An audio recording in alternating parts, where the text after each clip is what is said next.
Man, dealing with these cars, it requires a lot of patience. A lot of patience. A lot of patience. Electrical work. I'm still diagnosing this one. I roll it outside so I could make some space, but gotta bring this back in. Might have to pull the harness out. This have electrical issue. No sparks, no nothing in this car. So I think the harness is trash. This car been here for a little bit. Had to put a new harness in the car and new cam sensor, crank sensor. I had to literally put this car back to bone stock to figure out the issue with this car. And I had to put stock injectors back in. Had to put the stock pipings back on. These pipings came off of that car over there. I had to put everything back on the car just to figure out the issue. And got everything sorted out. So now I'm able to move forward, whatever I gotta do. So now I just gotta put the ECU back in the car. I had to replace the ECU also because the ECU got messed up in the process, because on these cars, if you look over here, how this cam sensor run, the wire all the way up here, sometimes it has a little pin in it that holds it inside the guard right there.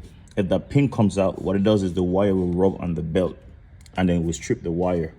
And if you look at this right here, this pin right here broke on there. If you see it, it broke for a while. So literally that's how the car came in, but it happened that this thing fell apart here while it was here. It's a good friend of mine, so I just went ahead and, again, no big deal. I went ahead and I took care of everything because it happened here. You know what I'm saying? But he never blamed me anything, but still, that's just how hard work. If you look at this wire right here, this was rubbing on the belt for a period of time. What happened is it shorted out like that.